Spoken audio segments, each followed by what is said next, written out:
me if I'm wrong, that's the angel Uriel speaking to Ezra. The angel said that the time shall come. How did the angel Uriel know of these things? Because the Heavenly Father revealed it unto Uriel and Yahushua and the other angels of what's going to happen in the future. Okay? Go ahead. And the bride shall appear. Right. Who's the bride? Israel. The real Israel. The Israelites. So-called Negroes, West Indians, Puerto Ricans, so-called minorities, especially those who have served slavery underneath the so-called white man's hands, all right? That's the bride. Who's the bridegroom? Yahushua is the bridegroom, right? Because John the Baptist's disciples asked John the Baptist, I believe it was, why don't the disciples of Yahushua fast? Or I believe it was some of John the Baptist's disciples that asked Yahushua, why don't the disciples fast? He said because if the bridegroom is with the bride, there ain't no need for them to fast. But the time shall come when the bridegroom is going to leave, and then the children of the bride chamber shall fast, and mourn for his return. All right, go ahead. And she coming forth shall be seen that now is withdrawn from the earth. Right, withdrawn, because those are the ones that are going to be saved, the elect. They're going to be withdrawn from the earth to be saved and delivered from the nuclear destruction, the fire that's coming. Go ahead. And whosoever is delivered.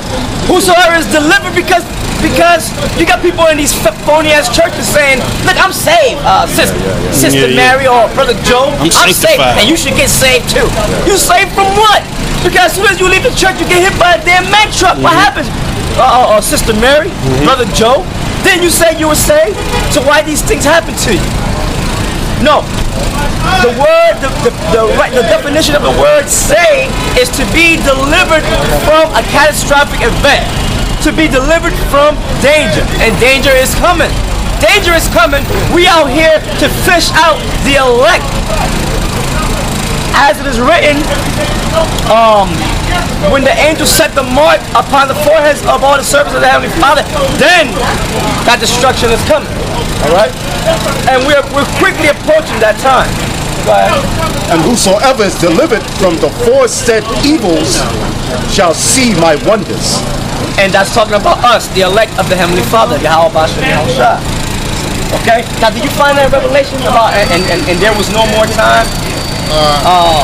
I'll find it. If you got something, you can bring it. I got something over here. This is 2nd Ezra, chapter 9, verse 1. This is in the Apocrypha. It said, he answered me then and said, measure thou the time diligently in itself, and when thou seest part of the signs past, which I have told thee before. Remember, like we said, time in the Bible, time means prophecy, right? So it says, measure thou the time diligently in itself. So meaning you got to watch the prophecies. As the prophecies unfold, you can measure the time, right? In other words, how much time is left for this kingdom. It says, then thou shalt understand that it is the very same time wherein the highest will begin to visit the world which he made. Therefore, when there shall be seen earthquakes and uproars of the people in the world, then thou shalt well understand that the Most High spake of those things from the days that were before thee, even from the beginning. For like as all that is made in the world had the beginning and an end, right? They got that saying, the end of time, right? And the end is manifest. Man, this thing can keep going. Even so, the times also of the highest have plain beginnings in the wonder and powerful works, and endings in effects and signs. So, as I said, I've been saying, everything is measured in time. Right. You see, the Most High works by time, by measurements, by numbers. You see? That's right. That's how the Heavenly Father. Everything is done in decency and in order. There is no confusion with the Most High. Nothing random, nothing abstract. Right. Everything is calculated. Right. And organized. Precisely. Okay? Alright, there wasn't no damn, like Esau like to bring out about the Big Bang Theory and the whole evolution bullshit. All that just to offset the Most High's creation and how he dealt with time and his creation, right? What we got? We got 2nd Ezra 7 and 40. And Ezekiah for the people in the time of Sennacherib and many for many. Even so now, seeing corruption is grown up, wickedness increased, and the righteous have prayed for the ungodly, wherefore shall it not be so now also? That was 2nd Ezra 7. Yeah, 2nd Ezra 7. Okay, now skip to 43. Fine. 7:43. Fine. 2nd Ezra 7 and 43. It says, but the day of doom shall be the end of this time. Yeah, the day of doom. The Most High set a day of doom for the so-called white man, man. Esau got something called Doomsday. the Doomsday Clock. Oh, Doomsday Clock. Doomsday Oh, Clock. that's beautiful. How much time he's got left? It's set at 3 minutes to midnight right now. Yeah, look at that. He moved it. And you know why they came up with that? Because of the Bible, man. You see? But the Heavenly Father is so bad, you see, it's really the so-called white man destroying himself. See, that's how bad the Most High is, man. You know?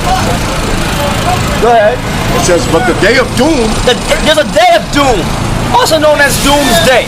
Alright? Go ahead. shall be the end of this time. Yeah. The end of this time. What time are we living? The time of the so-called white man and his ruling woman, his children ruling. They had their day. They had us in slavery. They had their time. America was the so-called white man's kingdom of heaven. They used to have their feet on our children's bellies trying to say it was healing arthritis and rheumatism, right? They had chains running up and down the fields, the cotton fields or whatever, and they had the little children with chains around our children's neck, like our children were their pets. Remember that so-called white man? This is America.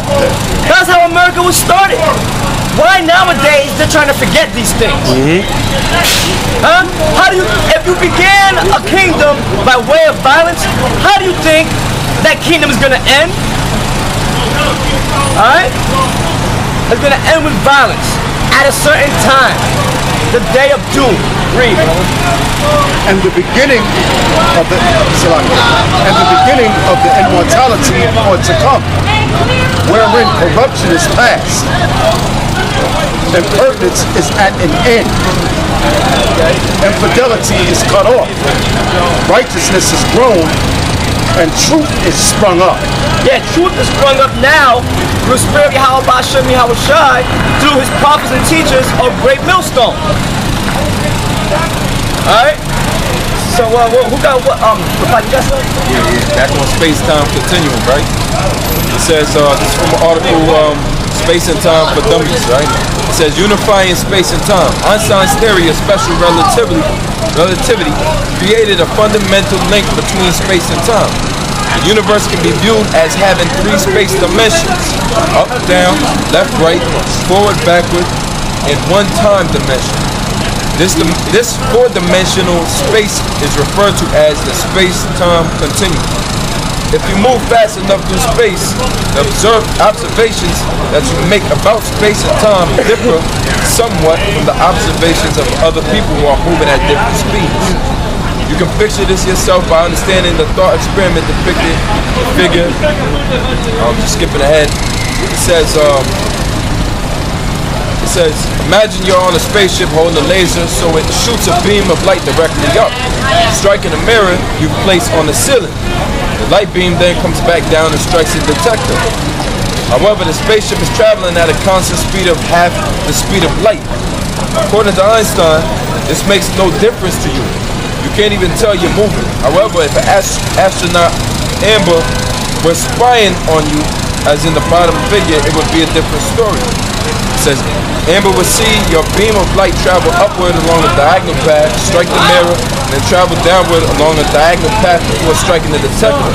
In other words, you and Amber would see different paths for the light, and more importantly,